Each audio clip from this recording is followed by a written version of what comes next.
और हमारे साथ दो खास मेहमान हैं, major general G D Bakshi as defence expert और group captain D K Pandey as defence expert. 4 F-16 खो चुका है Bakshi sir, general Bakshi, Ukraine इस पूरी लड़ाई में। इजराइल और ईरान में हो जाता है सीज फायर, लेकिन ये रूस और यूक्रेन में ट्रंप क्यों नहीं करा पा रहे?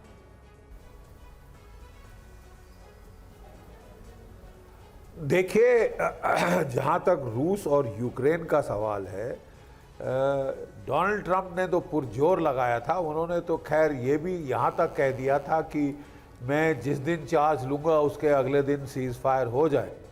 लेकिन जब असली में करने की बात आई तो उन्होंने देखा कि एक तो यूरोप के देशों ने बड़ी अजीब सी भूमिका इसमें प्ले करी और उन्होंने यूक्रेन को भड़काया कि तुम लड़े जाओ, हम तुम्हारा साथ देंगे। यहाँ तक कि सब जानते हैं UEM Jaipur is a perfect target for prospective students aspiring for good jobs, good education with future-ready skills.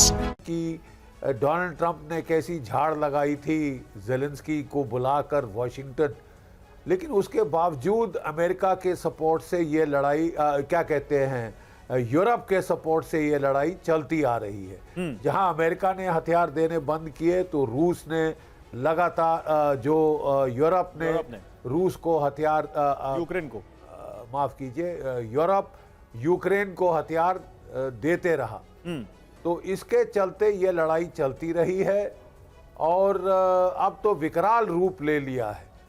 यहाँ डोनाल्ड ट्रंप साहब ने भी कहा कि अगर दो लड़के लड़ रहे हो तो उनको थोड़ी देर लड़ने दिया जाना चाहिए, तभी जाके वो बंद होंगे, नहीं तो बंद नहीं होंगे, कह के अपना पल्ला टेम्पररीली झाड़ लिया है। ट्रू। उनको लगता है कि जब तक कुछ लड़ाई का कोई शेप ना ले ले जिसमें एक साइड का पलड़ा भारी हो जाए, तब तक वो वहां पे कोई शांति वार्ता नहीं हो सकती। वो दिख भी रहा है। तो इसी बीच देखिए एक और बड़ी खबर आ रही है, जनरल बख्शी में आता हूं आपके पास। काला सागर से देखिए एक बड़ी खबर आ रही है। काला सागर से यूक्रेन पर विध्वंसक हमला किया गया है। कैलिबर मिसाइलों से खरसोन को टारगेट किया गया है। ज़पोरिजिया और क्रेमेंचुक में भारी तबाही मची है। रिवन इलाके में कई जगहों पर एयर स्ट्राइक की गई है। यूक्रेन के इंडस्ट्रियल ठिकानों में भारी नुकसान पहुंचा है।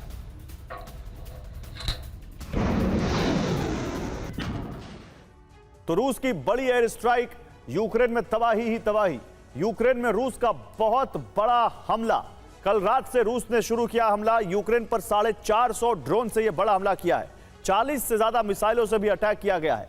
आज भी रूसी हमले जारी हैं। यूक्रेन के आधा दर्जन शहरों पर यह हमला किया गया है। हमले में यूक्रेन में भारी तबाही मची है। कहां कहां हमला हुआ है यह बताता हूं आपको। Sumy, Odesa, Zaporizhzhia, Kherson, Donetsk, Mykolaiv, Pokrovsk, Cherkasy, Lviv, Poltava और क्रेमेंचुक, इन सभी इलाकों में रूस ने भयानक हमला किया है। इसी बीच नेटो की मीटिंग से तिलमिलाए हैं पुतिन, ये जानकारी आ रही है। रूस ने बाल्टिक सागर में जासूसी विमान भेजा। जर्मनी के यूरोफाइटर जेट्स ने कार्रवाई की। नेटो ने बाल्टिक सागर के ऊपर रूसी विमानों को रोका। पोलैंड और जर्मनी की ओर बढ़ रहे रूसी विमानों को रोका गया।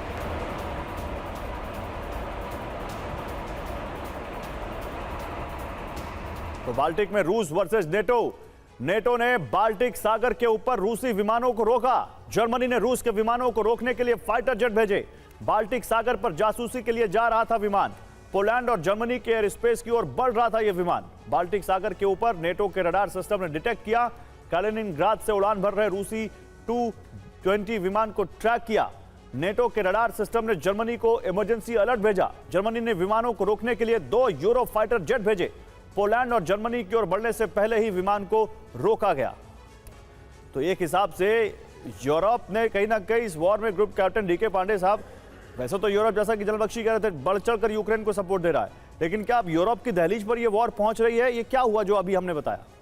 देखिए, दो बहुत ही महत्वपूर्ण बातें हैं। एक, जिस तरह से यूक्रेन ने रशिया में डीप इनसाइड 4,500 किलोमीटर के जो एयर बेसिस स्थित थे उनको टारगेट किया, और उसका बदला तो जो है प्रत्यक्षित था ही। तो जो 537 प्रोजेक्टाइल से जो अटैक किया गया, जिसमें कि ड्रोन्स, मिसाइल्स और ब्लास्टिंग मिसाइल्स, क्रूज मिसाइल्स की जिक्र किया जा रहा है, और रूसी विमानों का इसमें काफ़ी ज़बरदस्त योगदान रहा, और F-16 को भी टारगेट किया उन्होंने। इसमें जो है सबसे महत्वपूर्ण बात यह है कि बदला था। दूसरा जो हेग में हुआ है, हेग में जो नाटो की समिट में डिसीजन हुआ कि भाई 5% अपने जीडीपी का हर नाटो कंट्री, हर मेंबर जो है वो डिफेंस में लगाएगा। तो अभी जो औसतन 1.5 से 2% अपना जीडीपी का लगाते हैं नाटो कंट्रीज, वो अगर 3% भी कर देते हैं तो रशिया की बल्ले बल्ले हो जाएगी, सॉरी अमेरिका की बल्ले बल्ले हो जाएगी, क्योंकि उसका उद्देश्य है। अगर ये युद्ध शांत हो जाता है तो सोचिए कि ये अमेरिका का जो ट्रेड ऑब्जेक्टिव्स है, जो इसके फाइनेंशियल ऑब्जेक्टिव्स हैं, इकोनॉमिकल जो स्टेबिलिटी लाने के जो प्रयास हैं, उसको कितना गहरा धक्का लगता।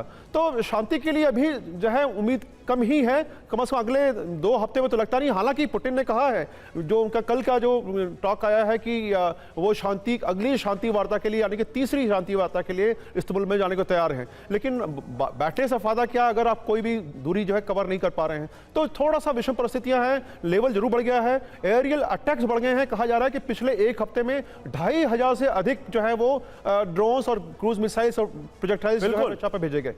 बिल्कुल सही कह रहे हैं।